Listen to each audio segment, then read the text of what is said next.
Oh, yeah. The year is 1943, and Europe is at war. Illuminated by the dull red lights of a bomber's hangar, Commander Slate paces back and forth on the steel plates of the plane's floor. The last 6 months have led us to this point. This is your final move. Your mission is to kill Adolf Hitler in a Zeppelin atop the Eiffel Tower. We see 6 reinforced steel boxes that look eerily like coffins hanging from the roof. And from behind bulletproof glass in the lids, we see eyes staring forth with fierce determinations. They are the eyes of our vampire commandos. It's hot as hell down there, folks. Once you arrive, you'll be swarmed with Nazi scum until all of this is done and dusted. We see her walk over to a large lever mounted towards the front of the bomber. Godspeed and good luck. And she salutes and drops the coffins and throws the lever. And these hatches fall out, or these hatches open, and you plummet down from the plane towards the lights of Paris at dusk. And then we just get a shot of as soon as it's the calm before the storm, and the hatch opens, and then suddenly these coffins are free falling through an active airstrike with all of these planes flying by and dropping bombs, and we see explosions in the city below as these coffins are whizzing through the air, and one of them smashes through a Nazi bombing plane, and all of them are rocketing towards the ground. And we see, in the street that there is, one Nazi guard who's, walking down the street, and he, looks up, and he sees this plummeting, the coffin coming towards him, and goes, "Arr!" And then, gets hit, and it splats him, and we see the blood splatter on the screen, and as the blood kind of, melts down, it spells out the words, "Eat the Reich." And we are going to start by picking our first drop point. Y'all have a choice of where you want to drop in. The 3 starting sections are the Place de la Serene, which is a classy area with bistros, cafes, and boutiques. You can drop in at the Grand Magasin, which is a sprawling multi-level department store. Or you can drop in at the Graveyard if you're really about the aesthetic. Does anybody have strong preferences? Graveyard. Yeah, I think we're feeling the aesthetic. Gotta be the Graveyard.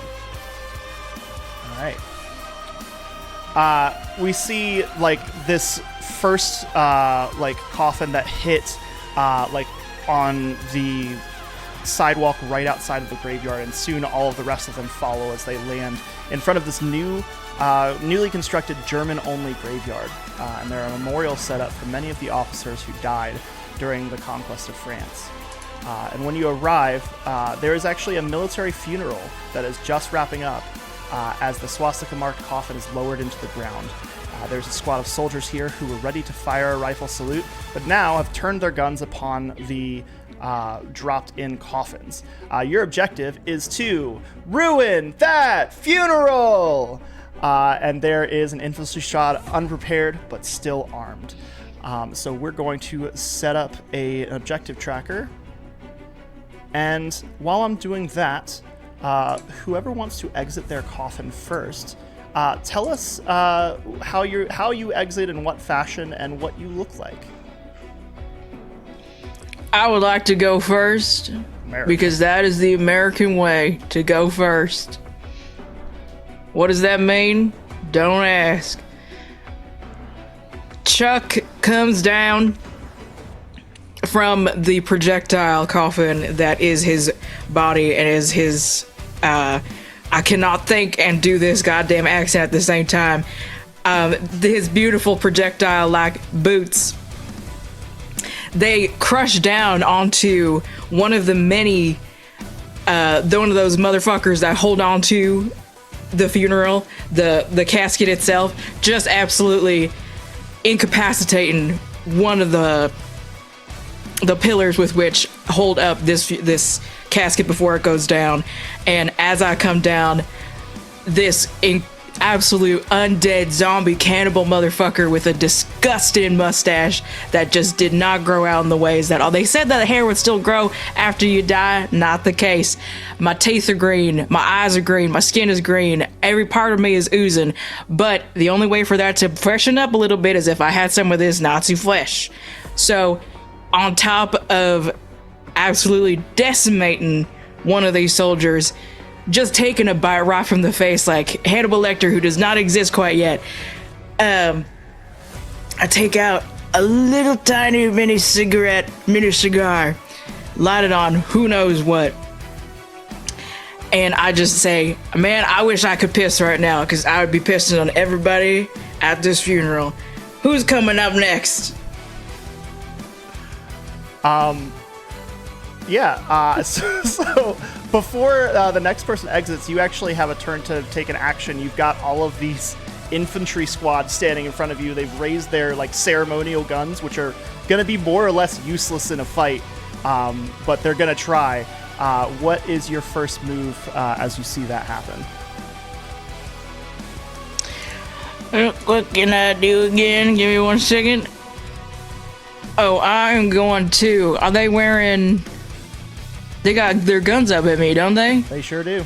I'm gonna acid spit. Hell yeah. So you've started. You start with 1 blood, which you can spend to use your acid spit, and that is going to give you a bonus to whatever stat that you are going to be using to attack. It sounds like you're trying to, because you're kind of attacking from a distance, so shoot would make sense here, if that's what you want to do. So that's I would love to do it through my urethra, but who knows? Maybe it's just through my teeth. It's all possible. What do I roll again? So you're going to have 3 dice because you have a 3 in shoot. And then you're going to add an additional die because of your acid spit.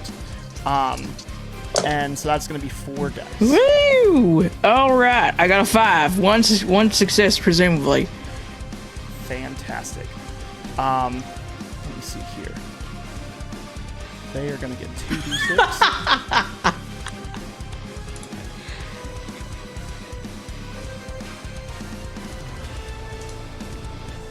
They got 1 success. You said you got 2 successes or 1 success? Only just 1. All right. So you have a couple options here. You can either use that success to just like not draw any enemy or not get hit, which but then you wouldn't accomplish anything as far as your objective goes, or you could put that 1 success towards either accomplishing your objective or eliminating the threat, because you also have your hat that you can spend in order to, if you want to spend that right away, or you can just take the damage. Absolutely. This Stetson has been with me for mere seconds because I just read so well like all good Americans do. So I'll go right through the hat. So yeah, you pop out, and are you focused on eliminating the threat or just defacing all of the scenery of this funeral first and foremost? I can't believe I can't do both. I'll eliminate the threat. So you pop out, and as soon as you say I think you're like mid saying that whole monologue, and we just see like one of the bullets goes off, and it goes right through your hat, which you then like just kind of remove and discard, and then we see you like do an acid spit, and it hits this guy in the face. He goes, "Oh my god!" As we see like his face just completely melt away and disintegrate, and he falls backwards dead. So that is going to take 1 off of the threat. And the next person to come out of the coffin is...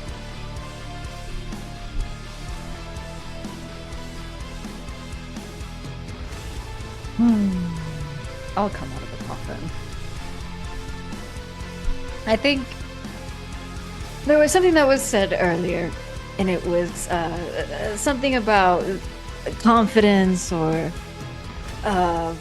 some term that you used, Sean. I don't think there is any sort of look of a determination in Cosgrove, because they are looking so green in the gills, even for a vampire.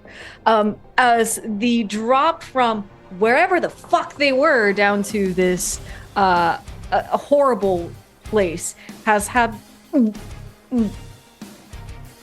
bursts open, holding a hand to their mouth. Oh, how wonderful to be. No, not a wonderful thing to be invited to this. Uh, Chuck, please leave some of it for us to also deal with. And immediately we'll pull out a sawn-off shotgun, and without thinking, another wave of nausea as they just hit out their sawn-off shotgun in the direction of one of the officers. Amazing. Only motherfucker that can make shooting it off a shout-out shotgun so real good. The cigar's falling out of my mouth. They're not even looking when they shoot. They're just like, ugh. Amazing. So you have a 2 in shoot. You're spending 1 use of your sawed-off shotgun. And I'm gonna say because you guys like dropped right in, and so like you're probably like pretty close to them, so you can add the +2 for point blank. I always think like you like stumble towards them like retching, and like you stumble towards them until you're like right in front of this guy, and then you just like hold out the shotgun like right in his face. Absolutely. So that is going to give you an additional +2 on top of the +1, which means that you get 5 dice to roll. Well, yes. Thank you. Ooh, okay. I got double 6s. Amazing. And those were... is a 4 a success? 4, Remind me? a 4 is not... wait, a 4 is a success, yes. So 4s and 5s are successes, 6s are criticals. I got a 4 and then 2 6s. Amazing. So he got 2 successes, but you can actually use one of your 6s to completely negate all of his successes, and then you still have a critical and a success that you can spend. Absolutely. My success... well, the critical can I spend to just blow this person's face totally right off? Oh, yeah, absolutely. And that'll go towards eliminating the threat. And then you can spend the critical. The splash of blood, which would essentially go in a different direction, but I think just enough would fall to just grace Cosgrove's face, and they're just like, blood is blood, as some would say, and just lick it.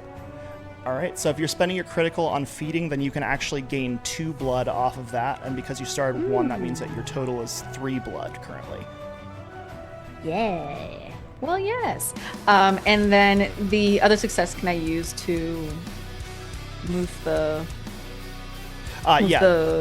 thing forward? Well, yeah, because you spend that first one to blow the guy's head off, so that's eliminating the threat, and so it's taking it down from 5 to a 4. Yay. Okay. Cool. All right. And I think that Irina walks out next. How does that look?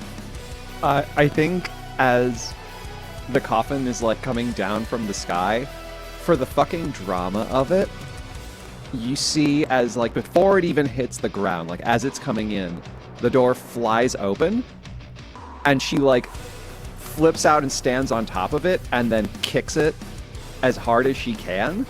Amazing. To land on one of the rooftops nearby as it like crashes like a missile downwards. Hell yeah. She's got like the long cigarette holder in one hand and just the fucking most ridiculously sized hunting rifle. Fantastic. And she just like takes a soft drag. You fuckers never stayed dead. And she's going to aim and just like one-handed shot from the rooftops. Hell yeah. All right, so you are going to be using shoot, which you have 3 in. 3 in shoot. And you're also spending a use of your exquisite hunting rifle. And because you landed on a roof, you are on an elevated position, which means you get 2 additional for that. So you also get 5 dice to roll. Nice.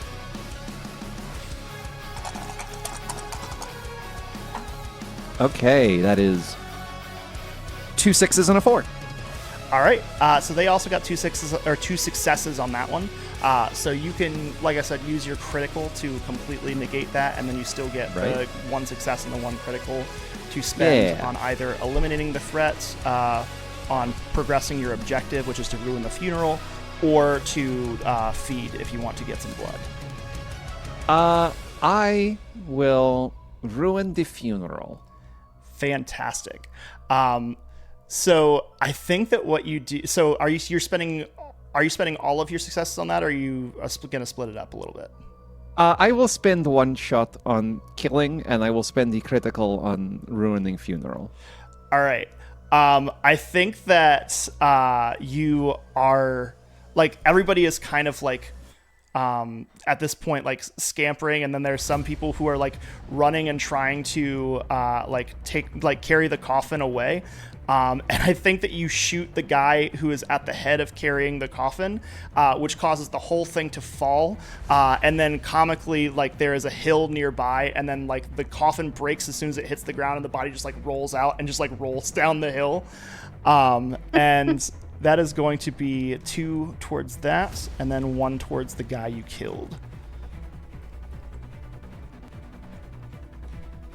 All right. And what does it look like as Ingrid exits their coffin?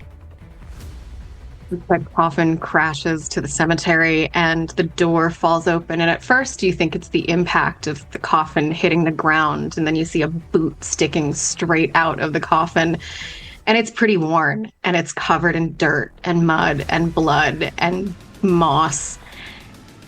And you look back after everything clears, and leaned back, arms behind her head, is an 8-foot-tall muscle mommy in cut-off pilot gear, fatigues, strapped with grenades. And she goes, "Funerals always make me a bit hungry. I think it's time for a smorgasbord." I don't know what that was. That's perfect. That's what it was. But ghosts. Amazing. All right. And so what is your first action stepping out of the coffin? From off one of the bandoliers off her chest, rips off one of the frag grenades and throws it all the way to the back of the procession. If there's any kind of like mausoleums or anything to cause a blast to knock them. Fantastic.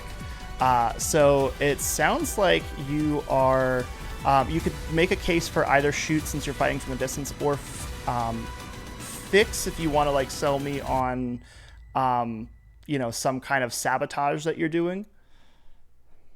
Yeah, I think fix with the aim to, I want to try and create some sort of rubble situation. I want to try and like collapse a mausoleum. All and right. sort of precision throw. So I'm not aiming necessarily at people. I'm aiming at like a column. Yeah, perfect. I love it. Testing the structural integrity of this shit. So that is going to be, I think that I saw that you had was it 2 or 3 in fix? You have 2. And you are spending one of your grenades, which means that you get an additional 1. And you said you're throwing it at a mausoleum. So I would say enclosed spaces if you want to get it like inside the mausoleum. So that is going to be another 5 dice for you. Oh yeah.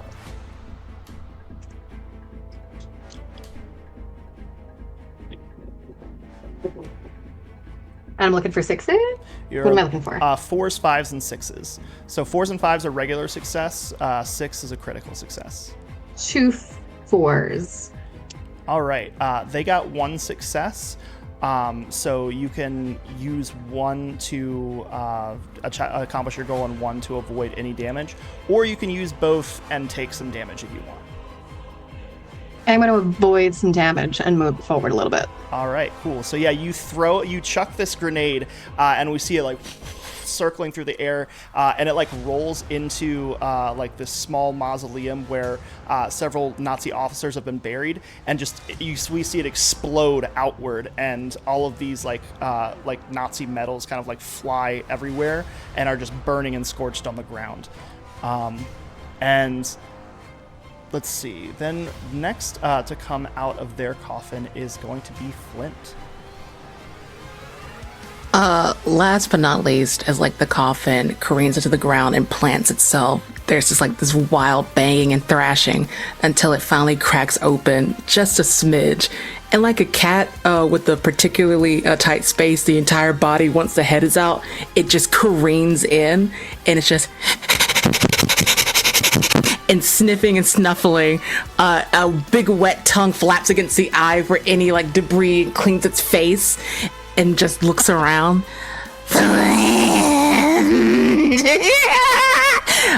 and goes directly for the first body it sees. Hell yes. So let's take a look at Flint here. Were you able to get that character sheet? Yes. All right. And I have an ability called Ravenous that I get 3 blood when I'm in melee combat. So that is anything that has special next to it, you can activate that by rolling a 6. So if you roll, if you do your attack and then you end up getting a 6, then you can spend that to activate that ability. Gotcha. Okay. I'm for some reason not able to pull it up on my end, but it sounds like you're using Brawl. And so how many do you have in Brawl? 4. All right. So you can either just roll that 4, or if you have any equipment that you think can help you with this, you can spend a use of that equipment to get an additional die. I'm feeling sexy with this 4. I'm gonna see what happens. All right. Cool. Oh! Hey! 3 successes! Let's see what we got on my end. Let's see. I got 1 success, which you can negate with your regular success. And then you can also, if you want, you can use one of those 6s to activate your Ravenous ability. And then you can use the other 6 wherever you want to use it. Okay. I will take all that blood. And then, so how would I use this extra 6? So you have 2 options, so you have 3 options. You can either eliminate the threat if you just want to focus on killing guys. You can push forward your objective if you want to just like deface public property, or you can feed, which would gain you more blood. And for each of those, it would be 2 instead of 1 because it's a critical. Okay, I mean, I guess it would be fun to deface property, taking somebody by the neck and using them like a spray can to throw blood across these graves and shit. I fucking love that. So like you like kind of like do the like gallop and you grab somebody as you're running just with your teeth and you just like maul them and you're carrying like the headless body, and as you're running through the graveyard, it is just like spraying like graffiti, like just blood across all of these different graves.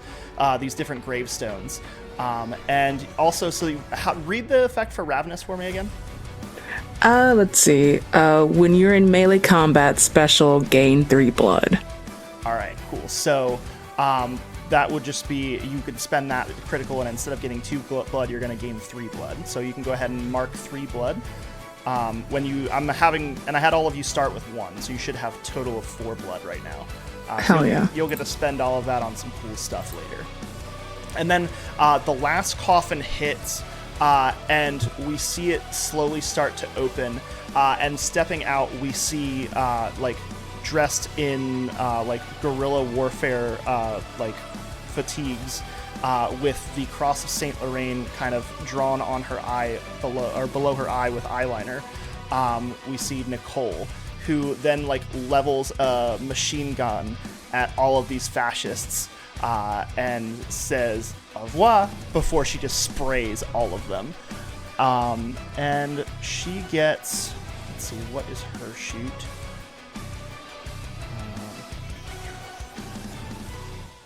I think I can go over here, actually. And her shoot rating is going to be looks like A4. So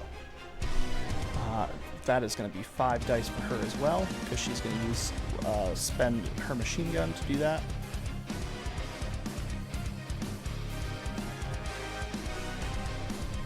And she gets 3 successes and a critical against the 1 success. She's going to spend 1 to not get hit. And then she is going to spend the critical on, defacing the rest of the funeral by just like spraying all of these dignitaries and turning all of them into Swiss cheese, which is also, so the critical does that, and then she gets 2. So there's 1 left on the threat, and the objective is also complete. All right. So I think that there's like you all just like completely just demolish and deface this funeral, and there's like 1 lone Nazi officer who is just like booking it away and trying to get away. Who is the person who like chases him down and gets the final blow on him. And Ingrid breaks into a full sprint, having seen Flint just go absolutely, and all fours just goes after him. Amazing.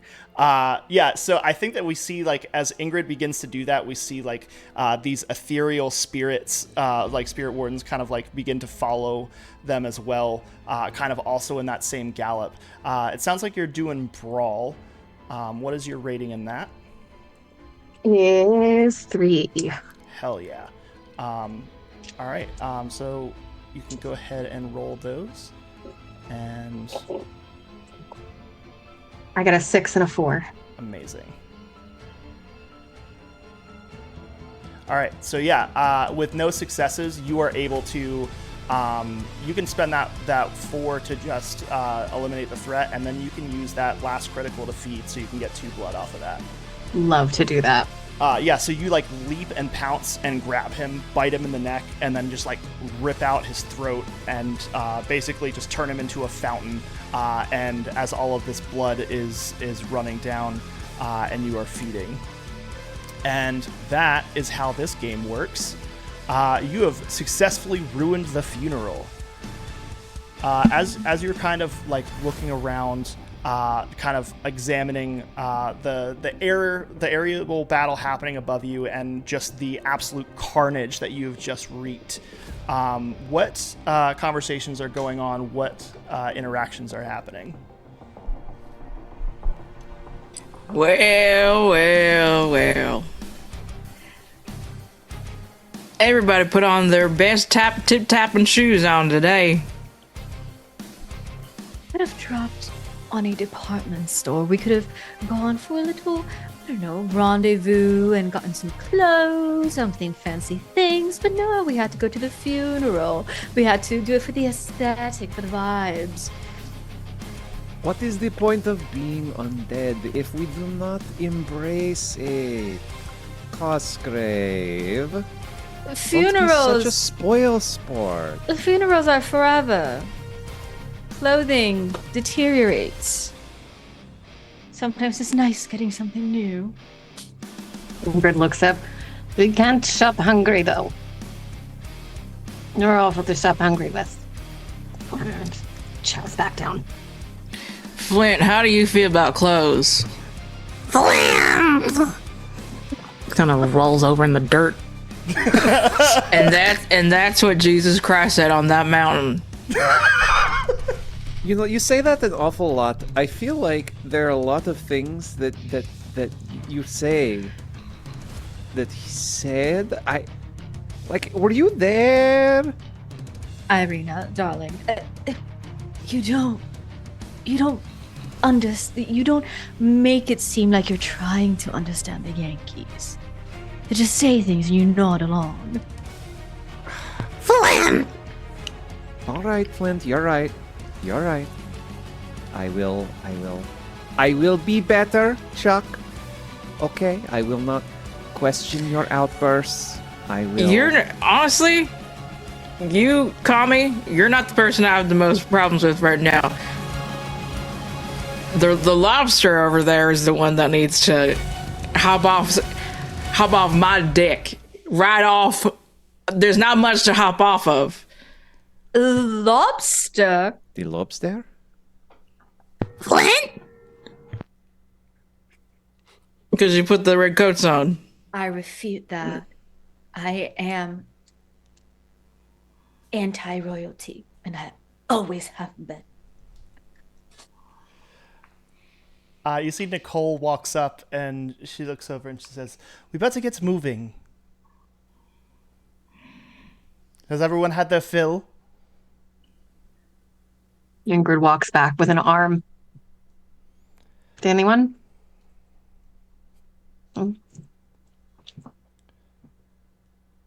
Listen, I think we're ready to we're gonna go. well, on our way to the Eiffel Tower, we need to stop by the Couche Noir, which is the hideout for the French resistance. I have friends there who can equip us, but it is quite a bit of a jog into town, so we need to have our wits about us. Don't think we're worried about our cardio, so we can we can get going. All right, of course, because you're heartless. Well, no, I have a heart. It stopped beating like 200 years ago. I don't know how I feel about how light-hearted all of you are about this, but I suppose it keeps things interesting. We're kind of the ones on vacation. You're kind of the ones that sort of babysitting us through the whole thing. I suppose so. This is my home, and I'm here to protect it, but I suppose it's not as much sentiment to all of you. Correct. I don't think there has to be much sentiment in killing Nazis. Flint! That's an excellent point, Flint. Well, we better get going. And she begins to exit the graveyard. You have two routes that you can take. One is through the aforementioned department store. The other one is through a swanky hotel that is on the outskirts of town. Which one sounds fun to you guys? I face everyone besides Cosgrave. I think it's hilarious if we just decide to not go to anything related to the department store and just go right into the hotel. Cosgrave, it's so nice to see you there, right behind me, my back. Irina goes right over to Cosgrave and just like loops an arm into theirs. It's just like, Cosgrave, come, let's go find you something nice to wear as we slaughter fascists. Thank you. Yankee, I you would can come if like- you want to. I don't know if Exactly. they'll have anything in terrible. Let's go. Or cowboy. I just think it would be very nice if we looked fashionable while we kill fascists. If you understand. No? All right. Oh, all right, it's okay, darling. You Okay. worked really hard on that. I know. I was never the funny one in my family, and I was never the best necromancer either, so it's fine. I will continue. It's fine. Let's please go to the department store. All right. So you are making your way through the streets of Paris, and you come to this sprawling multi-level department store. They sell most anything that you can imagine there, as long as it can be imported from Germany. But they have state-of-the-art escalators, and there are also overworked staff rushing to and fro to fulfill orders as you kind of like walk up towards the department store. You see that there is already a search party that knows that you are here, and you kind of from a distance can see them like moving around the outside of the department store, and they're saying, the vampires have arrived, and I believe they're coming for the Fuhrer. We need to stop them. Of course, all of you can understand that in perfect English because of your like voice earpieces, which translates all German into goofy English accents. I love this timeline. Someone trans where this we- whole Atlantic? It's just so disarming. I love this timeline. You mean they transed all of it? Like both sides? Amazing. So your objective is to navigate this maze-like building that is the department store and come out on the other side. And we still got these motherfuckers that are also in our way. Yes, absolutely. Because in order to get through there, you're probably going to have to go through them. I'd like to introduce them to the only two women that I've ever loved, Betsy and Maria. And I pull out my two pistols. And I would like to continue on my onslaught of eliminating the enemy. And I'd like to shoot here with my two ladies. Fantastic. All right. Let's see here. Fucking dying. All right. So it sounds like you're doing shoot. Yep. All right. And your rating in shoot is a, let me see. It is a 3. So the other thing is you don't have to use your equipment in order to like actually use it. You can flavor it as you're shooting without actually spending a use of that. You just don't get the extra die. Just something to be aware of moving forward. I would like to use them. Okay, you absolutely can. I just wanted to clarify that. But yeah, so you are going to spend that, and that's going to give you an extra 1 die, that is going to give you an extra 1 die, which is going to give you 4 total to roll with. I got a crit, and I got a 4. 6 and a 4. Fantastic. That's almost nice.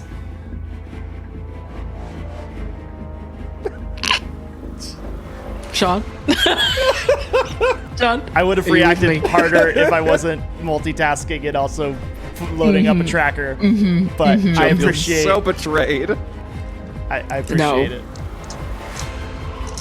5 points away from nice. All right.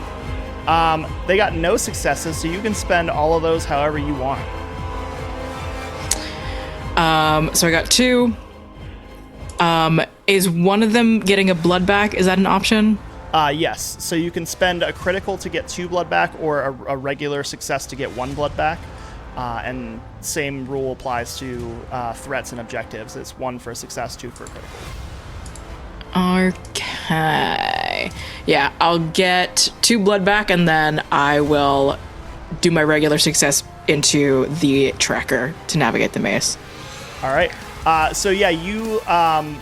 I almost feel like since you're putting it towards the objective and not towards eliminating the threat, I almost like the idea of you just like kind of like running into the maze, just shooting the guns up in the air, like drawing a bunch of attention to yourself, and just like Yosemite Samming your way into the building. That's fantastic. I love saying the opposite of what I said originally. I do not remember anything in this accent. Thank you. Fantastic. All right. Who is next to enter the building?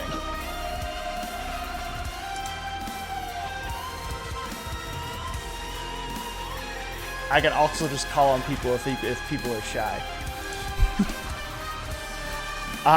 Irina, do you immediately pursue Chuck, or are you going a different route to enter the building?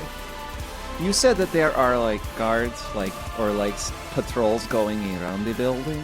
There are patrols that were going around the building, but they have all been drawn. Their attention has been drawn to Chuck, who ran into the building firing guns, and they said, "Oh, good heavens, there's one of them now!" As they kind of started to run in that direction. All right then. Question number 2: how old is this building? It looks like it. The bones of it might be old, but all of the like decor and technology of it is very new. It's very state of the art. Okay. Here's what I would like to do. I guess I will follow in. I will heavy sigh, because, there were other ways to do this, but it seems charging in the front. Once again, ooh, look at me, I am American. And she's just doing this, walking in the middle of the street, waving her arms in the air. Just talking. Does not care if anyone's listening. As soon as she walks inside, she just digs her fingernails into her palms until it starts bleeding. And when she does that, she flicks it outward and just summons a horde of bats. Hell yes. Fucking love it. All right. Is the strategy here for them to feed, or are you just trying to terrify everybody in your wake? I think this is terrify. All right. So that is going to be 3 for that, and then you're using Knight's Willing Servants, which means that you, even though it's not an old building, you do still get the plus for using it. You just don't get the additional plus. So you're going to have 4 dice to roll as all of the patrons, the fur-coated customers who are walking in this department store, all shout and scream in terror as all of these bats fly in. Go ahead and give me your roll. Holy shit, that is 2 6s. Amazing. And if I turn one of them upside down, it looks like 9. That is for you, Chuck. So they got one success, so you can spend one of your successes to negate that. Or, so this is where it gets tricky, right? Because you'd have to spend your whole critical to negate it, even though it's only 1 damage. Or you can spend both of your criticals and take on something else and just take the damage.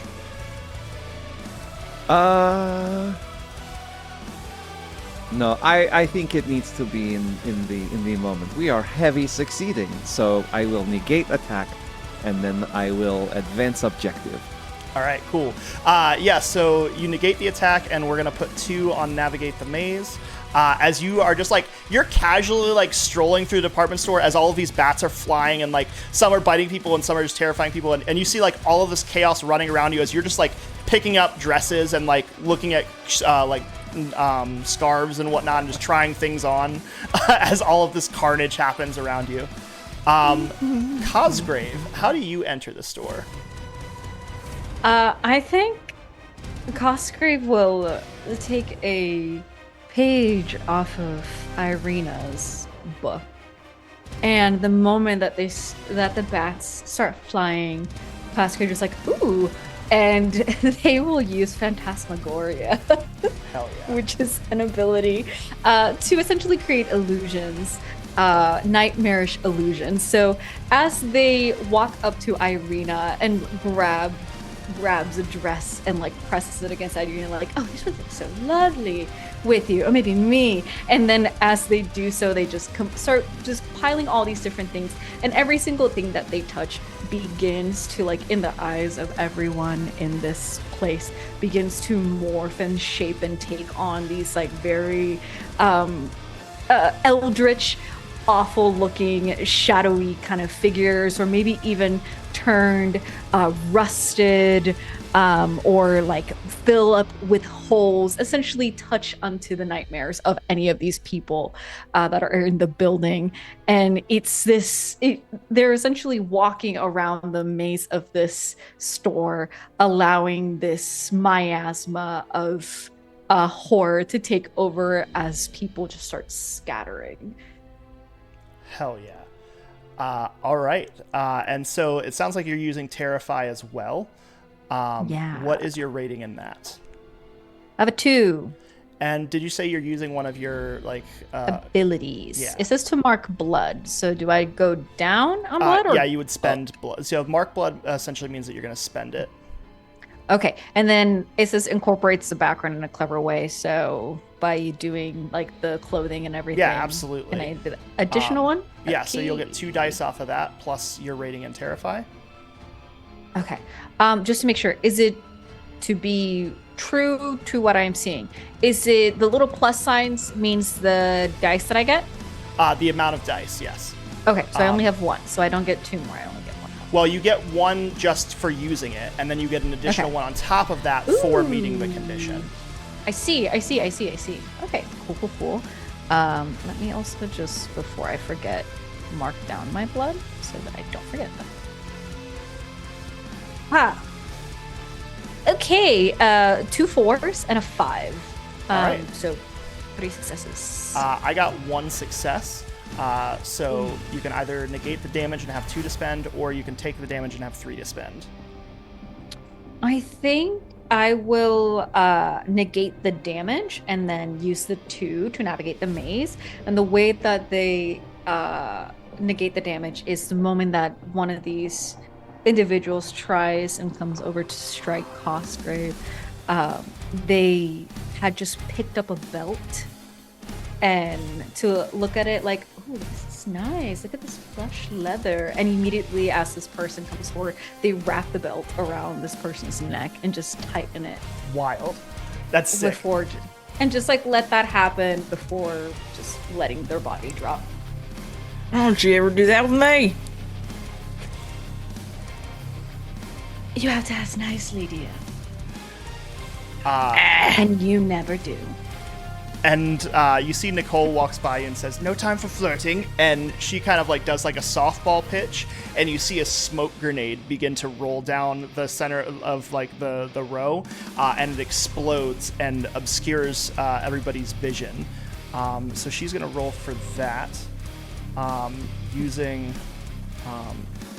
sneak, I think, because she's trying to cover everything, and then she's spending a use of that, and she's covering advances, which means she gets 2 additional, so that's going to be 5 total that she gets to roll. Against the 2 enemy. And she got 4 successes, they got 1. She's going to negate that. And I think that she is actually going to spend 1 on advancing the objective. And I think that that it's also like it's poison gas. And we see that there are several Nazis that are just dropping dead. And of course, poison doesn't affect vampires. So you are all able to just kind of like casually walk through this poison gas. And also it is going to cover the advance of Ingrid and Flint as they come up behind her. So Ingrid, how are you navigating the maze / killing Nazis? I think Ingrid's been sort of watching the door at this point and sees one of Irena's bats come flying out with the smoke and sort of sees it and turns, goes, "Good, we're letting our pets out," and turns around and walks in and sort of unfurls her forearms, and on the sort of hairy parts of her forearms, you see underneath these snarled old tattoos. And they sort of start to rise in the way that tattoos start to get like itchy and uncomfortable after like a shower when the ink is not quite right. And these 2 giant spectral kind of like faces like Ingrid has, very upturned nose, snarled, wolf-like, spring forth, and on her wrists are what look like leads. And she shakes her wrists and the leads disappear, and these 2 spiritual fetters are roaming free in the department store by your side. Hell yeah. So are you using that to scare people off, or are you using it to like attack people? Yeah. No, I'm using it to scare people off. Hell yeah. So what is your rating in Terrify? It's a 4. I always open Ingrid's character sheet to look at your stats, and then I just get distracted by the picture of Ingrid. And I just find myself looking at it for a long time. So you have a 4 in Terrify. I have a type. And you're spending 1 in Spirit Fetters. And they are animals, which means that you get to... I think that actually the condition is that there's animals nearby, but we can absolutely say that like the pigeons that are in the department store begin to like fly up and give you cover as you like kind of... Actually, you know what? Forget that. There's bats, because Irina summoned bats. And so the bats fly in, and they're like, the bats all love you. Like, they kind of like all stay away from everybody else, but they like really dig Ingrid. And they kind of like circle around you as you're like leading these like spirit fetters in. And you're kind of doing that, yeah, as your spirit fetters are terrifying people, which that means that you're going to get a total of shit. You're going to get a total of 8 dice to roll. That's crazy. 7, 8. Can I count that high? I believe in you. That's 2 6s, 2 5s, and nothing else. All right. Well, they got no successes, which means that you get 2 criticals to spend and 2 successes to spend. Fantastic. I'm gonna feed is what I want to do, Hell yeah. and I want to advance. All right. So you can actually, with one of the criticals, you can fully accomplish the objective and get out on the other side. And then you can spend your other critical and your success to get 3 blood. Let's do that. All right.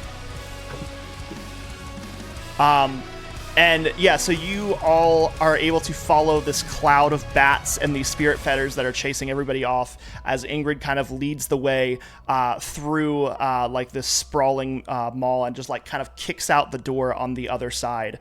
And like right as you like come out on the other side, to finish out this threat, there is like one like heavily armored infantryman who comes out and he says, "I'm not like the others. I'm specially equipped to deal with one just like you." And then Flint flies forward. And Flint, what do you do in this situation? I mean, you read my mind. Yeah. In the cover of Chaos, we got smoke, we got bats, we got fetters. We just need a man bat. And just having the time of its life, I would like to use, I had it up. I get to spend blood so I can fly. I just want to fuck things up that way. Hell yeah. Possibly pick up this little guy. Yeah, you can absolutely pick up the guy, and then you can kind of just like drop him from somewhere. It says the condition is aerial combat, but I feel like if the power is you can fly, everything becomes aerial combat. Yeah. Just take him with me. Yeah. So you're gonna turn it into aerial combat whether he likes it or not. Or I almost even like the idea of like he sees you flying in, and then he like has like a Rocketeer jetpack that he activates to fly towards you. But yeah, you're gonna get the 2 off of that, and then it sounds like you're using Brawl, right? Mm-hmm. So you're gonna get an additional 4 for that. So it's a 6 dice that you're rolling. All right. Oh, did I do that right? Well, that's 2 right there. Or is that my roll? We're gonna figure it out. The first roll that just came in with the 2 is my roll. Gotcha.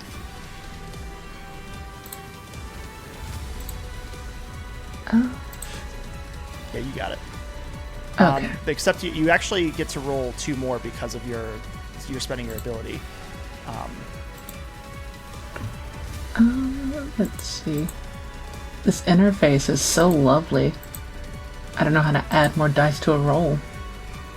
Alright, I'll just take those other 2. Yeah, there you go. So you get 4 successes and 1 critical. So, yeah, you can spend, you could spend all 4 of those successes and just take this guy out, and then you can spend the critical on feeding. So you can add 2 blood as like he jets up and he's like, you vampires will be back, and then like his sentence is completely like cut off as I think Flint does like the alien head bite and completely consumes his entire head and just like rips it off, and we see the jetpack just like spiral like a balloon running out of air, just like off in the distance as like this blood spray just rains down on like everybody's running out of the mall with like these fur coats, and just the viscera of this annihilated Nazi above them is just raining blood down on all of them as they run out. It's got a type. Beheading. Hell yeah. And then we see that Nicole follows all of you out.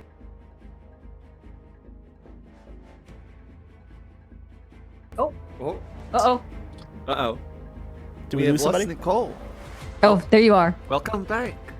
You're Oh, that's weird. Oh. Or is it desynced? lagging?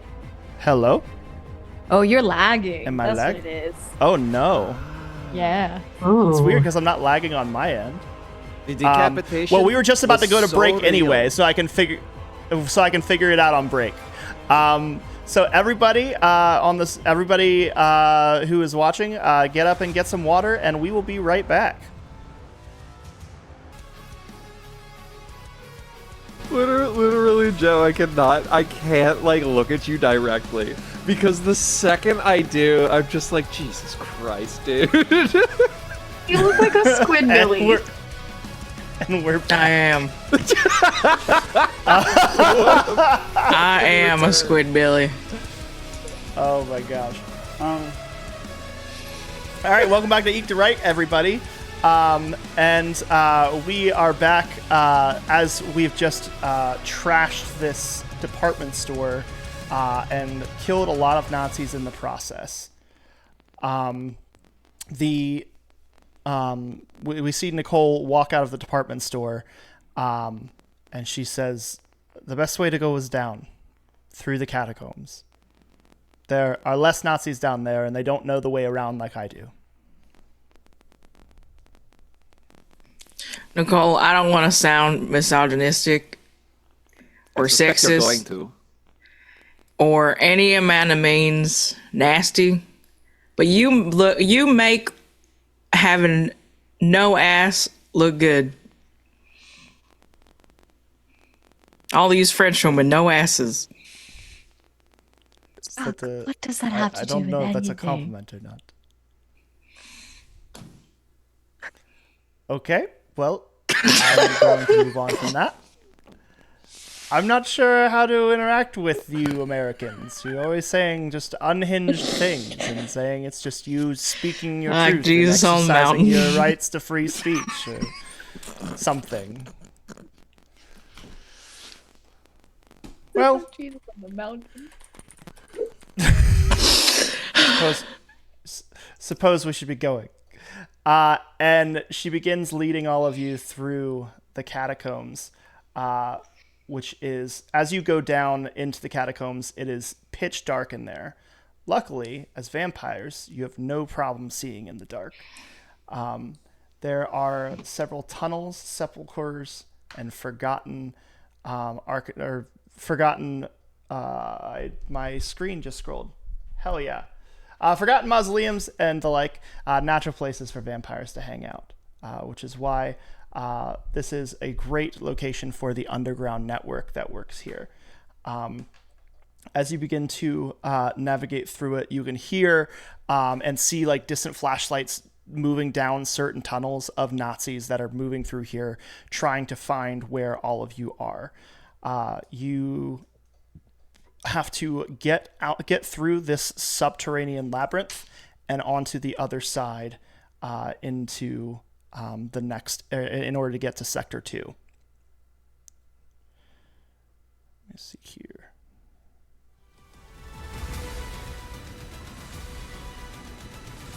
So the first person, as she is kind of leading the way, we see that like Nicole steps out and she looks either way, and she sees that there is, like, as she peers around the corner of one of these like long tunnels, she sees that there's a Nazi patrol that is kind of coming up the way, and she looks over at Irina. And Irina, are you still smoking?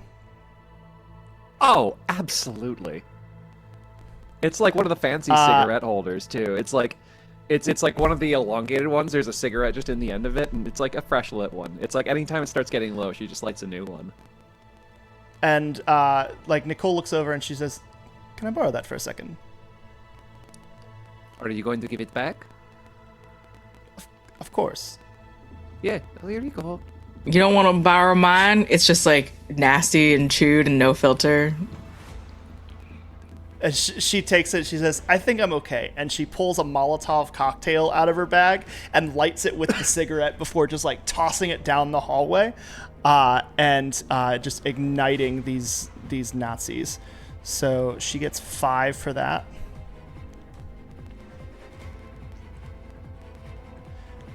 And damn, 2 crits. They got 1 success. She's going to spend 1 to avoid damage and 1 on the threat. And we are back down to 0 on the... There we go. Whoops. Didn't know I could do that. All right. So as you all see like this entire corridor just explode in flame and screaming and death, she hands the cigarette back to you, Irina, and says, "After you." Just reaffixes it into the cigarette holder and takes a drag.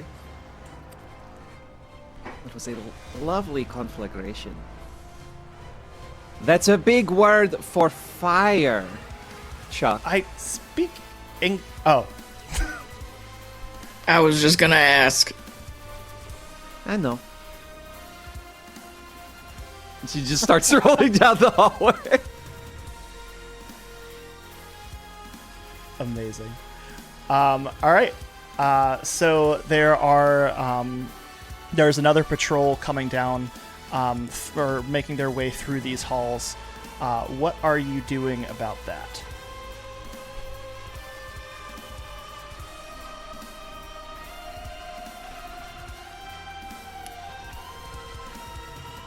I would like to say, I think with the intelligence of a boiled peanut, Flint knows how walls and caverns work.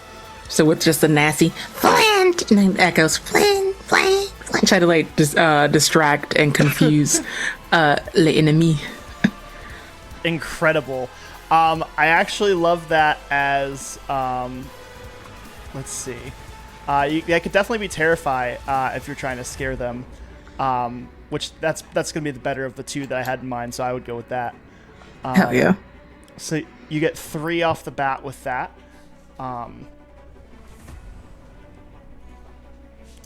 And I think that you could even set this up for your next action and like leading people into an ambush if you want to do that later. But nonetheless, you've got 3 to roll right off the bat. Do you want to do anything to augment that as far as using equipment or any abilities? Not this time because I found my bone dice and I have exactly 3. So I'm gonna roll Hell these. Yeah. All right. Big money, no whammies. Let me find some space. I'm terrified.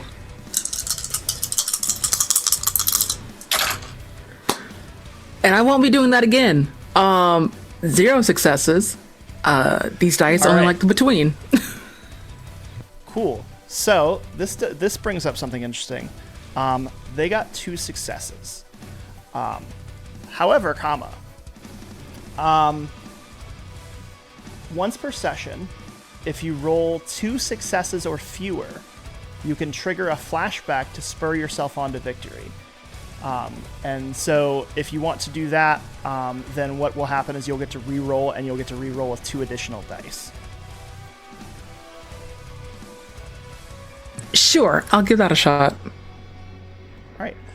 So go ahead and this is not the actual re-roll, but for providing what the actual flashback is, go ahead and give me 2 d6, and right. give me the numbers separately. Oh no, that's not what I want.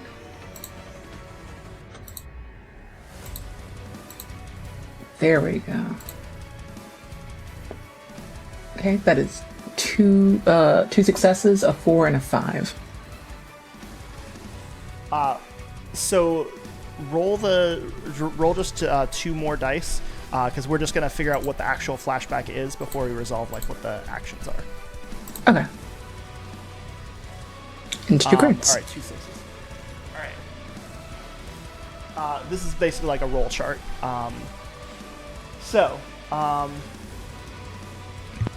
You and who in this team do you think that you've like done a mission with before? Please say me.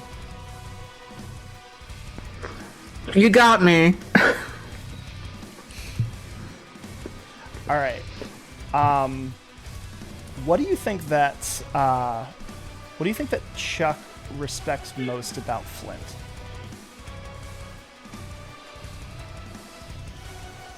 Clearly, it's his can-do attitude. Amazing. So we get a flashback. The flashback is sabotaging the field gun with improvised explosives, which I love that it's you two trying to do this. So I actually feel like I feel like it's the scene from Guardians 2 where Rocket's trying to explain the bomb to Groot, and Chuck is there like basically trying to like explain how to set up these improvised explosives. So feel free to do that scene however you want.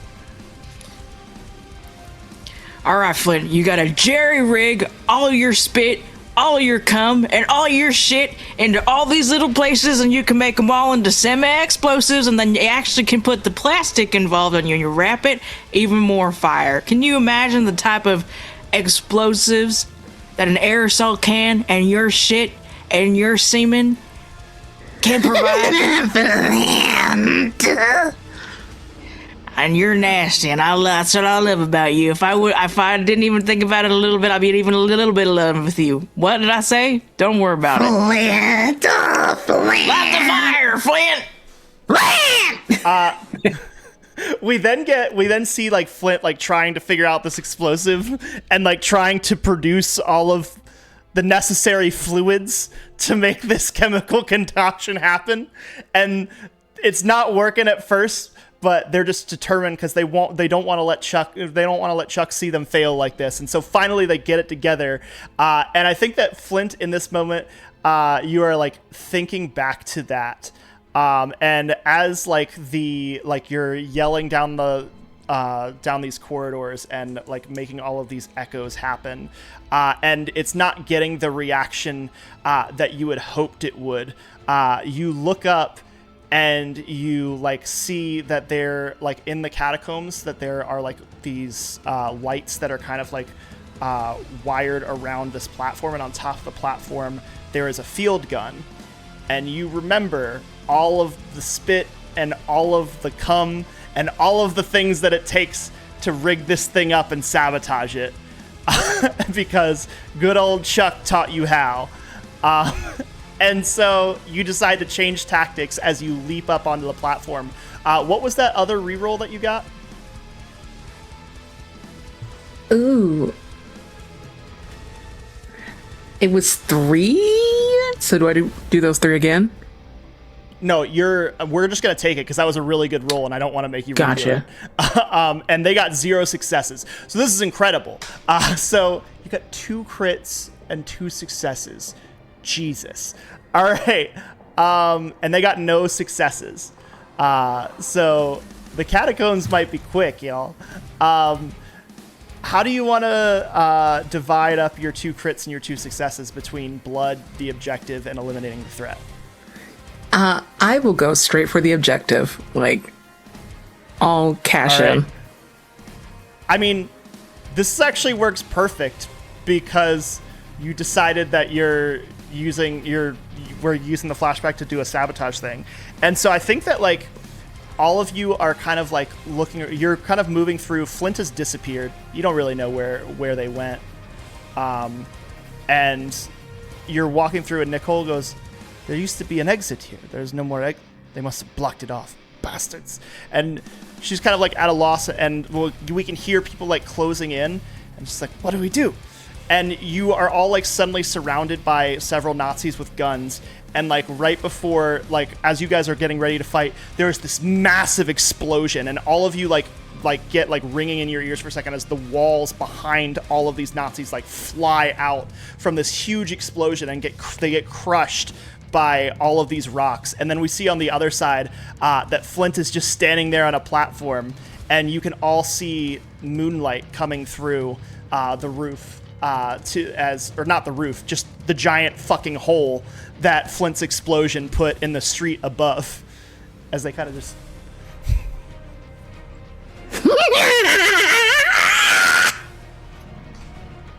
Smells just like your cum. Smells. never mind. I don't want to know the answer. No. to that Finish the question, line. actually. Finish the line, Josephine. Finish the was- line. Smells just like your cum, just like it wasn't on that blessed day. Flint. Sure do know And- how to make a moment memorable. Are you praying, Crossgrave? Are you praying to...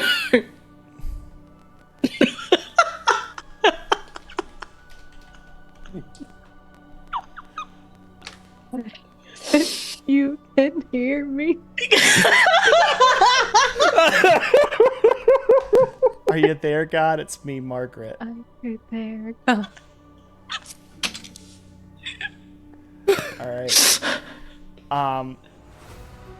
You begin to so like as you kind of like begin to crawl out of the rock and the rubble, you see up in the sky that there are like carrion birds that are circling in spirals above, and like in strange fashion, like usually these are kind of like independent birds, and they kind of aren't in like any kind of pack or anything, but these are kind of like circling almost with an organization that you've never seen these kind of birds do before.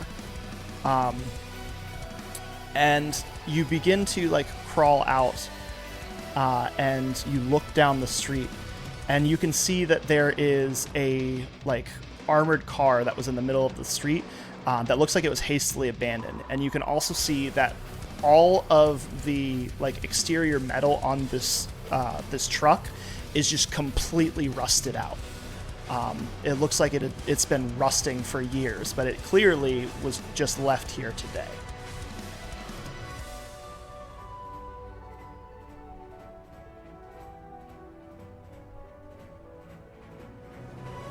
That's not Fuck is supposed that? to do that, right? This is very peculiar indeed. Do we think the bird shit had anything to do with that? And points to the rust and the birds up in the sky. I don't think bird shit is quite that potent. It's possibly some sort of trap. I can only assume as much. I love to get blown up. We better keep moving.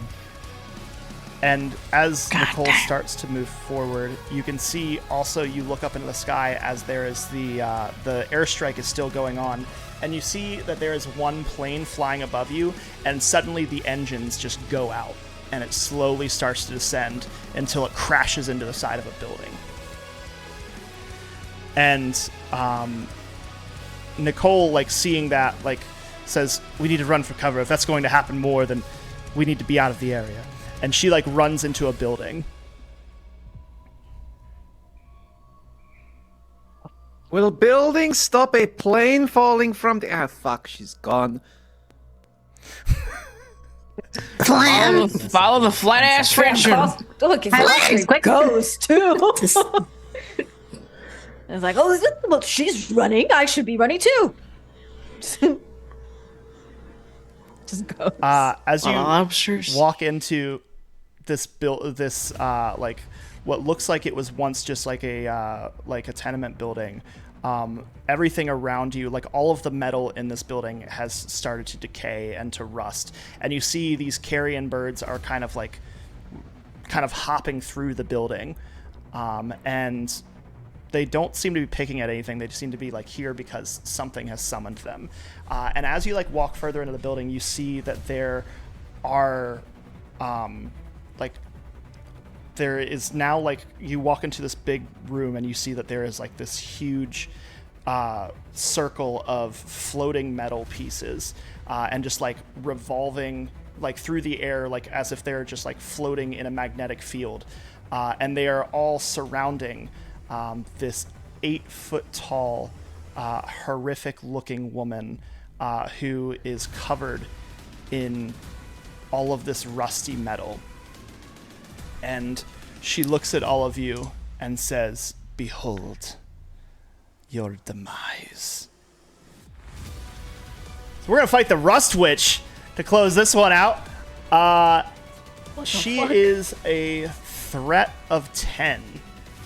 And she gets to roll 6 dice to attack. So this is going to be a biggin. Who has the opening move on this one? Ooh. How many arms does she have, or weapons? She has just the 2. But as far as weapons go, she has like this strange golden technology that she's harvested from Atlantean satellite ruins, and she uses it to manipulate the forces of chance and decay. So she's kind of like a chaos witch, and is using like strange raw entropic power harvested from catastrophes as her weapon of choice, and just like wielding chaos magic. Goddamn thief staler.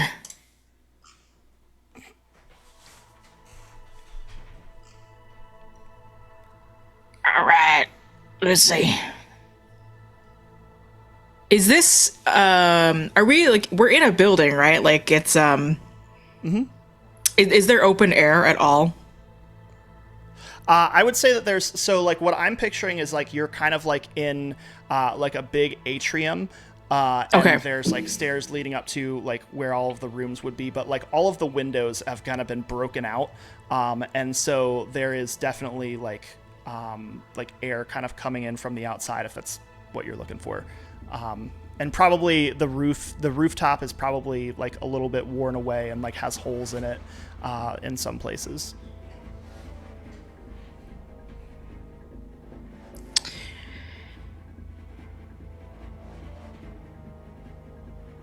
I don't know how magic women do their magic exactly, but I'm just gonna go for it and just try something. I'm gonna mark blood to spider scurry. I want to skitter across the ceilings and up the wall so that I can get certain, like, potentially better vantage points here. I don't know if this specific, I know you said atrium, I don't know if any of this counts as low ceilings, but I think essentially I'm just attempting to set myself up for a better shot to use my corpse eater tongue in another round. Hell yeah, absolutely. Yeah, you can like venom crawl up the side of the wall and just like, I'm almost picturing like the mom from Hereditary. Just fucking, No, absolutely. Yeah. skittering up the side of the wall. And if you want to roll an action with that, you can. If you want to use like Terrify or something, or maybe Sneak if you're trying to like kind of get to a place where you can kind of like Where she more can't see stealthily me. attack. Yeah, totally. All right, let me see. And I would like to use my tool belt here as well to potentially jerry-rig, like maybe on top of the just straight up ability. Like I'm kind of like, you know, stabbing like rocks or glass into my like palms to like get more traction as like the nastiest, bloodiest spider ever. Hell yeah. And are there low that's ceilings? metal as fuck. There are now. I like that. Okay, great. I mean, it's a tenement building. It's not going to be like really like big and large. Okay, So excellent. let's see. You got 2 off of that, and then 2 from Sneak, which is 4, and then 2 more from the Spider Scurry. So you should be rolling 6 total. Oh shit. Okay. Well, I got 2 6s, and then I just rolled a 5. So 2 crits, 1 5. Hell yeah. I'm just gonna She's gonna roll.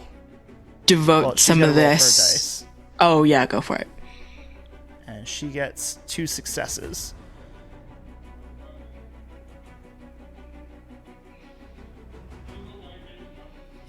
So with 2 success, she gets 2 successes.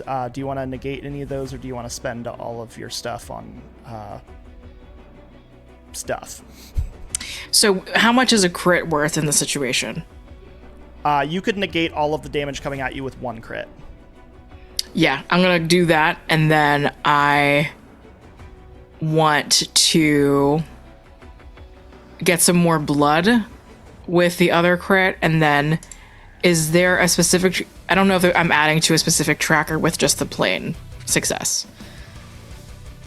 Well, there's not like a separate. This is a boss fight, so there isn't like a separate tracker for any kind of objective. Cool. The objective is just to beat the boss. Okay, cool. Then that's it. I'm just getting. I don't want her to see me waiting to get my vantage point. That's it. So after you do your crit, how much are you devoting to the threat? I'm only able to do 1 All right, cool. because I'm getting some more blood in the process. All right. I think we see like you're kind of skittering up the side of the wall, and she like extends a hand, and we see like rusty railroad spikes flying out of her cloud towards you, and they like into the like ceiling behind you, but you're skittering too fast for her to accurately hit you. As you then kind of like disappear in kind of like a crack in the wall, you just like kind of like squeeze through there, and are now like, you're in the goddamn walls. So who is going to attack next? Irina would like to flip and jump up to higher ground.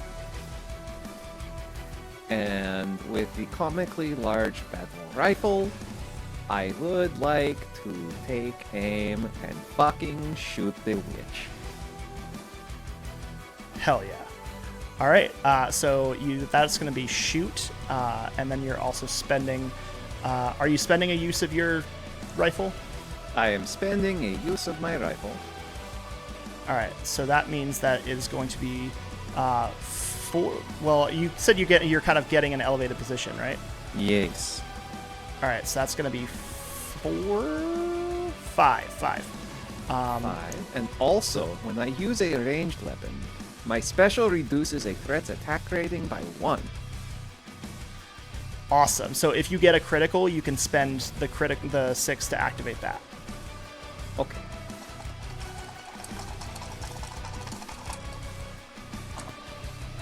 Well, I have at least one critical.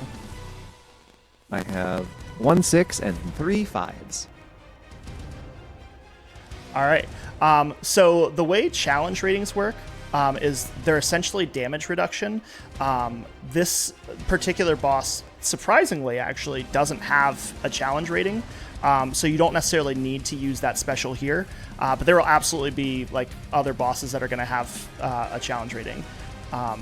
But yeah, so in that case, you can spend your 6 on something else. But the other thing with her is because she has an aura of misfortune, 4s don't count as successes against her. You have to get 5s and 6s for successes. Oh, okay. Well, I did. I got 3 5s and a 6. So I yeah. fuck up her day. Hell yeah. And she only got 2 successes. So do you want to allocate your critical towards blocking that? I will use the crit to block that, and the 3 5s that I rolled will go towards putting bullet in her brain. Amazing. Yeah, so I think that like she then like looks over at you and you see like this old like car wheel like flying at you, like this rusted out car wheel flies at you, and you like backflip up into the air, like kind of I'm picturing all of her movements like Alucard from Castlevania, as Very you kind of much, like yes. cartwheel up and like float into the air, and like I think almost one-handed with this rifle fire it like a Devil May Cry villain or something, and you manage to like hit her, and you see a chunk of her armor flies off. So that is 3 down on her. And what is Cosgrave doing up against somebody else who uses the dark arts? Yeah. I've been trying to figure out. I think. How is she looking? Like, is she still kicking? Or she's on a scale of 1 to 10. She's about a 6. okay, got which it. just means that she has 6 out of 10 of her threat left. So, I think Cosgrave is going to, seeing this individual, I think they are just gonna shoot first because they don't know what to expect with her. So Cosgrave takes out their son of shotgun and just I've heard of this bitch. Take a shot. However, I do want to. How do advances work? Is it like once per session or once per total game? So as you get to each new sector, you get to take an advance. So after this boss fight, each of you are going to get to take an advance. So technically, I can't use any of that. Got it. I just Not wanted yet. to make sure. Cool. Then I'm gonna take a shot, I think, for right now. So it's a 2 for shoot, and then 1 because I used the shotgun, right? Correct. And so that'll be your second use of the shotgun. Yes. And which means you'll have 1 use after that. Will I have 1 use after that for the rest of the game, or just for this session? It'll be for the rest of the game. But Okay. one thing that I forgot to bring up, because I stink, but we can retroactively do this, is at each location, everybody is allowed to loot 1 item. And so you can just tell me like what kind of thing you're looking for. So you can pick up guns off dead Nazis and stuff like that. And that's kind of how like the game wants you to kind of spend all of your equipment quickly, because there's ways to get more equipment. Cool. Okay, so then I only have 3 to roll. So yes, you've got 2 in shoot, and then the 1 for the sawed-off shotgun. Unless you want to get right up in her face, but that might be risky. Yeah, that is very risky. You know what? Fuck it. I will get right up to her face because I have a plan. We'll see if it works for the next round.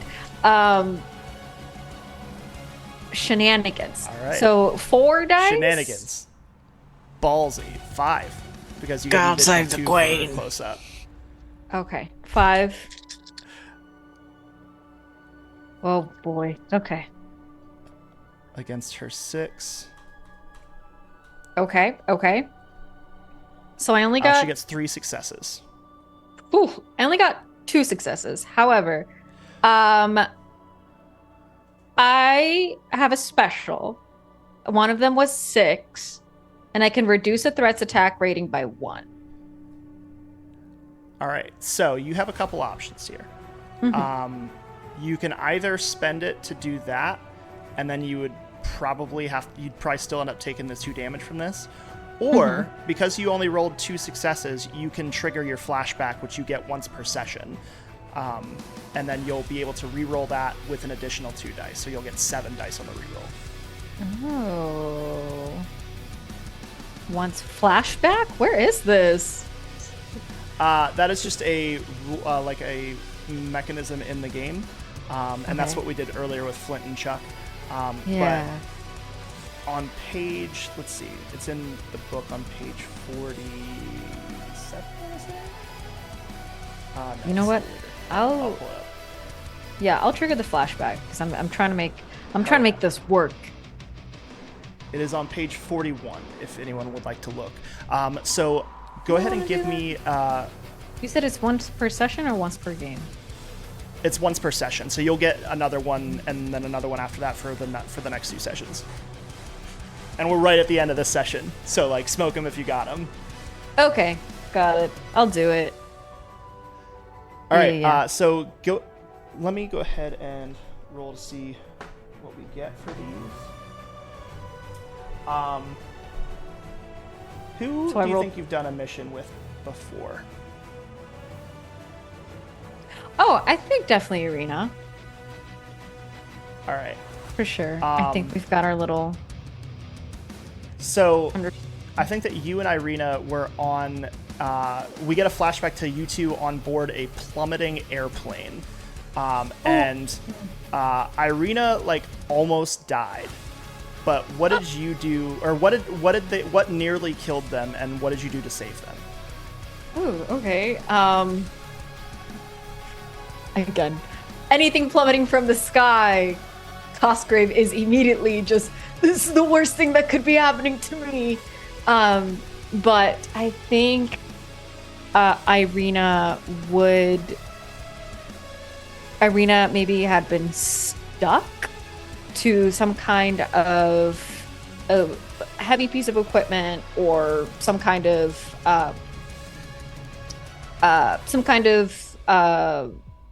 just metal piece, something that just essentially trapped them. They were unconscious, so I think in that moment, Cosgrave would have used their necromantic abilities with all of the rest of the people that more than likely in this plane would have been dead.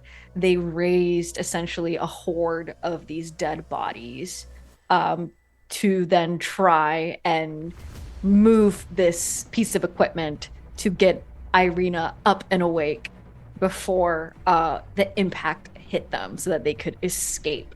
I think this is one of those situations where Cosgrave has not been able to do that again.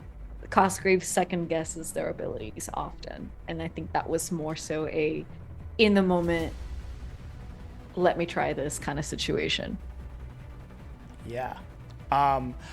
So I think that what happens is the reason you're thinking back to that is because you're thinking about the fact that, like, that's never worked before, but I need it to this time. And so I think we get this flash, we get it to cuts back to Cosgrave, realizing the gravity of the situation, realizing what needs to be done.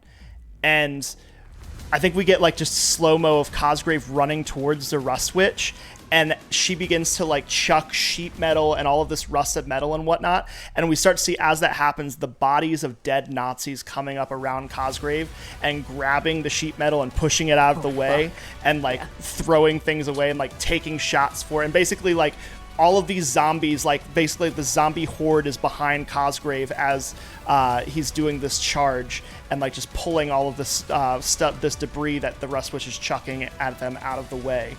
Just enough for you to get like right up in the Rust Witch's face with the shotgun. So you can go ahead and do your roll again and add an additional 2. Ooh. So I re-roll them entirely? You re-roll all of them, and then you get 2 more dice to re-roll as well. So you'll be rolling a total of 7 dice. Okay. I got 1 6, 2 4s. That's it. All right. So you can either block all of the damage coming at you and not really... actually, hold on. No, I have you my could special. block I have all my the- back pocket hex, so I can cool. reduce the threat's attack rating by 1 because I got the 1 6. So then it would just Hell yeah! negate So it. it'll negate one of them, and then it'll negate one of them, and then also make them roll 5 instead of 6 moving forward. And then you could also, on top of that, you could either use the other 2 successes that you got to fully negate the damage, or you could take one or 2 damage and push towards a success. I'll take 1 damage and push 1 towards a success. Yes, All right, yes. cool. Go ahead and roll a d6 for me. Do I get an injury? Yes. Eee. Oh, So the was way that? that damage works in this game is that if you take either 1 or 2 damage, then you take 1 injury. If you take 3 damage from 1 attack, then you get all of the injuries in a certain column, and then also you are downed until somebody picks you up. damn. So what did you roll? I rolled a 3. All right, cool. So as you're moving forward, I think what happens is you like level your shotgun, and you can see that she has like a talisman around her neck, and you point blank with the shotgun shoot this talisman, which then like erupts outwards with necromantic energy or with chaos magic, and she can no longer use that talisman for her spells, which is going to cause that attack rating reduction. But I think the blowback of that like sends you reeling backwards, and you like fly across the room, and you hit the wall, and you feel that as soon as you hit the wall, like one of your lungs collapses. And you like start to stand up, and if you needed air to breathe, you would be gasping for air right now. But it is nonetheless very uncomfortable and distracting. My shirt! I just got this! It's the brand new shirt from the department store. Yeah. All right. Chuck, having seen that, what do you do? Okay. Nobody, goodbye cigarette, nobody left with any dignity, including me and my little cigar. I'm gonna mark blood and use Corpse Eater. My strong prehensile tongue extends several yards out of my mouth. I would like to restrain the Rust Witch by the face. All right. She only gets 5 to roll. Hell yeah.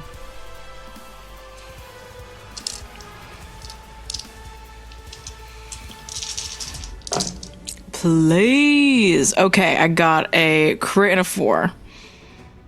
So she got 2 successes, which means you can you can take no damage if you spend that crit. And then, but here's the thing, 4s don't work on her. So you have the option of either reducing the damage entirely or taking damage and getting 2 successes on her. What was I rolling? I chose, that was Brawl and Restrain, right? So Brawl, yeah, it was Brawl, and then you used your tongue ability to restrain her. Okay, do I need to roll one more die? No. Okay, so yeah, I only have the crit, unfortunately. So, are we just like negating each other right now, like kind of stuck on each other? Yeah. Okay. You can either do that, or if you're willing to take the damage, you can cause damage. I'll take the fucking damage. All right. So go ahead and roll a d6 for me. Okay. That's a 1. All right. So what happens is I think like you wrap your like long prehensile tongue around like her arms. Or I think that actually like you wrapped it like more around her face actually, because I still want it to be useful moving forward. But what happens is she like is blinded for a second and then grabs your tongue and yanks it so hard that it actually rips out of your mouth. And we just see this tongue is then like dangling on the ground, but it's still kind of like wrapped around her eyes, and so she's kind of like feeling around, trying to look around. So using that opening, what is Ingrid gonna do? Having left the catacombs on the way out, Ingrid had picked up a long femur from someone kind of about her length. I've got a great spear in my inventory, and I think when we caused that explosion on the way out, I grabbed a sharp femur, and as Cosgrave gets blown back and as Chuck's tongue gets ripped out and she's blinded, I'm gonna javelin throw this across the room and aim for her face with the pointy end of this broken femur. Hell yeah. So you can go ahead and add to your equipment femur. It has 2 uses. You're spending one of them right now. And then we're going to add a... you can put a plus next to it and label that as choking hazard. Fantastic. We love foreshadowing.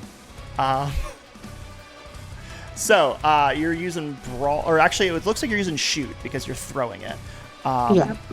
And you're gonna get so it's 2 + 1 for the use of the femur. So you'll get 3 dice to roll. Sweet. 2 5s. All right. Oh fuck. She got 5 successes. No, So, she didn't. Okay. She did. Okay. So, here's the thing. If you take like 3 or more from one source, then you are downed. You can still get back up, but that's enough to down you, which means there's really no point in using your successes to negate the damage, because so you're gonna go down either way. So you can kind of use this to like hit true before she knocks you down. I'll do that. So yeah, I think that like you were running forward and she's like blinded and whatnot, and you're using the opportunity to get close and you throw the femur, and it hits her in the arm and she like reels back, and then like just kind of like blindly extends a hand, and you like everything, your vision just goes white for a second and then it just goes dark and you can hear ringing in your ears, as all of you see that she like basically brought like this giant piece of sheet metal straight down, like into the top of Ingrid's head. And like caused like this, like basically bisected the top of Ingrid's head, and Ingrid has fallen over and is unconscious and would be dead if Ingrid was a normal human, but Ingrid's a vampire and vampires heal. So it's just a really, really big boo-boo. Oh my god. Flint, you see as Ingrid goes down, you have 2 options. You can either continue to try and eliminate this threat, or you can try and pick up a downed teammate and get them back in the fight. We got actually 1 left because of that damage that Ingrid did. So it looks like the Rust Witch is like struggling, fighting for dear life, if you want to just like try and go for the finishing move. Yeah, I got those steel gouging claws, and I like just like that. And we can absolutely say that like in the Rust Witch, in dealing with all of these things, all of these other vampires coming at her, and in being temporarily blinded, that gave you the window that you needed to like climb the walls and get behind her. So this can absolutely count as an ambush. So you can add those additional dice for that. So looking at your stats, you've got 4 for Brawl, and then 1 for Steel Gadget Claws, and then 1 additional one because it's an ambush, which means you're getting to roll 6 dice against her 5.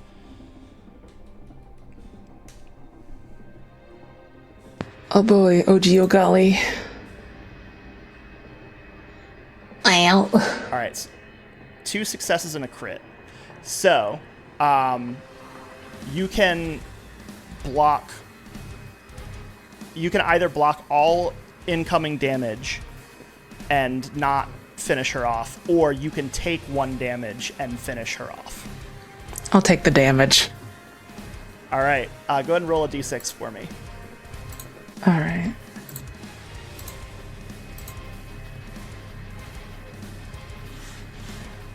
One. All right. So, let me see here. Yeah, that's what I thought.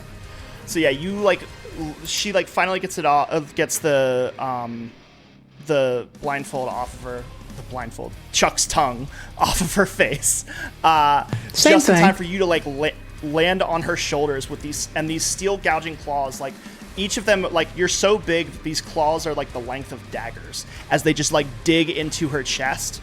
And she like tries to like reach up and grab you and manages to like get her fingers like inside of your mouth. And like as she like yanks back, it rips your 2 front teeth out. But you are not deterred. And as you like just bring your claws up out of her body, it just completely like fillets her. And you just like rip them out, and all of you basically see that her body divides like doing a bridge shuffle on a set of playing cards, just like outwards, and she like falls to the ground completely dead. Flint. Hey, man. Nicole like rushes over quickly to Ingrid and like pulls the sheet metal out of her head and says, wake up, and then like pulls this vial out of her bag and like begins to dump it on Ingrid's face. And the vial is just filled with blood. And as you like all of this blood kind of like runs into your throat, you are suddenly brought back to consciousness with Nicole kind of cradling you in her arms. Are you okay? Yeah. Well, is she still up? No, Ingrid kind we of just got slips her. back over. Big thanks to you. Could I Hey. shamble over to the body of the rust witch, Absolutely. just like holding like their chest, and they're just kind of limping over, as from one of their pockets they take out a little jar. Mother Millicent's stolen soul jar. There's no description for this item. Is this But very I- much it wants you to figure something out for it, which is my I favorite want- thing about this. Yes, I want to steal this woman's soul and also grab whatever talisman it was that she dropped. Hell yeah. So, I think that what you do is that you can add the Rust Witch's soul as another piece of equipment. And I think that it just kind of goes in the bottle with Mother Millicent, who I guess like she basically like how do we want to flavor this? Do we think that Mother Millicent is like your mentor, or who do we think that Mother Millicent is? I think Mother Millicent is a bitch that also tried me. I like that better. Yeah. Yeah. And so I think it's like we get this thing of like, okay, and you go with Mother, and we see as like the Rust Witch's like ethereal soul is like leaving her like dissected body, and like is like doing the like when you suck a ghost in Luigi's Mansion, doing the whole like trying to get away as you like pull it into the bottle, and so now you've got the Rust Witch's soul as well. Hell yeah. Irina would like to drop down from whatever perch she had. Also, curiously, everyone else took damage, right? Okay. A couple people did, yeah, for sure. So I think Irina was the only one who didn't take damage. So her like outfit is still just like pristine, and it is a fancy fucking outfit. And she just like floats down and is just like calmly like looking around. It's like, why do you all look like shit? What the hell? This happens every time. And she goes over and she like gingerly like picks up Chuck's like flopping tongue that's just on the ground. It's like, oh, did you want these back? And just sort of like wiggles it in his direction. Do you want it? You got to tell me you want your tongue back. Flake! No, Flint, you can't eat it. Chuck needs the tongue. Flake! Another one of his. I want him to say please. It's another one of his very important organs. It's the only one that he's got left. Can I still make my prehensile tongue just like wiggle disgustingly in Irina's hand? Yeah, of course you can. That's sick. She just like slaps it with the back of her hand. It's like, Use your words. My Say tongue. please. Please give me my tongue back. There it is. See, it's not so hard now. Open wide. Okay. Hello. And then What you can do is you can spend 2 blood and you can heal an injury. So if you would like to like reattach your tongue, you can spend 2 blood to do that, and then you can clear that injury. How do we gain more blood, and also what do the injuries do to us if we keep them? feed. Yeah. So basically, you have like 1 injury marked. If you took another injury and you rolled the same number as that, you would take the next one up, which obviously has a penalty to it, and then you It kind of proceeds so on and so forth. And once all of your injuries are taken, if you take damage again, then you do your last stand and your character dies. I see what you mean. To answer your other question, you get blood by feeding. So like earlier when you were feeding, you gain 1 blood per success or 2 per critical for that you spend on feeding. Got it. Okay. Cool. I'm gonna keep my injury for now. I will heal so I can bring this beautiful Lilton voice back to all of y'all's radio stations. Nicole, like, kind of waking Ingrid up and says, I thought for a minute it was going to be a lot worse than it was.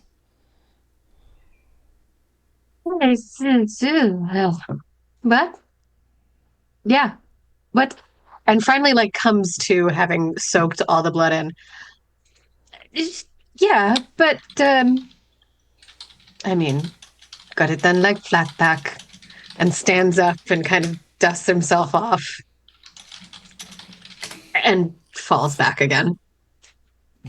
And she like kind of like catches you and is like very like gingerly kind of like guiding you around. Do you need a minute? I'm sure we can rest here for a few minutes while you regain your I think strength. Nicole would. I think you would like to take all the minutes in this position. I'd seem. That's just what it seems we're still like. on a mission. We still have other things to do. I don't know what you're talking about, but we still have other things we have to get to. But we can take a minute or 2. No, I'm fine. And like quickly gets out of Nicole's arms. Okay, well, in that case, we should kind of flustered. You see her like kind of like regain her her spirits as well. We should get going, and gets back on the boring party pooper vibe. As we are going to move into Sector 2, which is where we are going to pick up next time. I'm going to go around and do the little circle that we tried to do at the beginning. And everybody can tell silent. everybody. Yeah, that would be, don't even jinx me like that. But yeah, we can go around and everybody can say where people can find them and what they're doing and stuff, what cool stuff they've got going on. So I'm Sean. I go by High Gain Sat on all socials, mainly Blue Sky and TikTok. And you can find me right here on twitch.tv/Imagination Arcade playing this game with these lovely people for the next 2 weeks. And also on Sunday evenings playing Marvel Multiverse. It's going to get pretty wild. And we've got Mo guest starring this week, and it's going to be a lot of fun. So come check that out if you want. And I will pass it over to Irina to Dan. I'm looking at the bottom. I'm going to pass it over to Dan. Are you... I'm fucking Please with be you. messing with me right now. I swear to God. I couldn't help it. I saw Hi. it. Hi, I'm Dan Pixel, they, them, Pyxel. You can find me anywhere on the internet under those names. I do TikTok and Blue Sky, which I either am ranting about my latest gay obsession. It's Claire Obscure, by the way. Luna is my perfect queen who has done nothing wrong ever. And you can also find me streaming that on Twitch on Tuesdays, Wednesdays, and Sundays. And tomorrow night, I will be over on Help Action Needed for the AAPI month one-shot. We'll be playing a D&D game with me, Ghost Like Grace, Do on a Tree Kimb, and Mazarel. So it's going to be a really lovely time. I'm playing a little tiny paladin girly who smites everything, so please come watch. I believe it is Joe next. Hello, I'm Josephine at Scary Dog Friend. I have been your bucking fucking Chuck. You can find me not tomorrow. You can find me on Tuesday. I'm over at Lantern Light Adventures playing a Manticore in Monster Hearts 2, which is basically if Buffy met the menu met the bear. We're having a good time over there. What the fuck else am I doing? I will be reading The Incredible Screenplay with Let's Read a Script with Sean tech producing. It is for charity. It's for a good cause. I'm playing so many characters. I don't know if I'm allowed to spoil anything, Sean. I don't know. We'll see. Okay, I'm not going to say anything. We're doing The Incredibles. It's going to be amazing. I will pass it on to who the fuck goes next. I don't remember. Angie. Hello, everyone. My name is Angie Agonthetic on the internet, they, them pronouns. I've been playing Cosgrove, a guy. You can find me actually this Saturday over on Diversity Saves. We're going to be doing a spring fundraiser, a one shot. It's going to be at 9 p.m. Eastern Standard Time. And we're going to be playing a very cozy Stardew Valley game. It's going to be very silly, very cozy, the complete total opposite of this. So come hang out with Diversity Saves.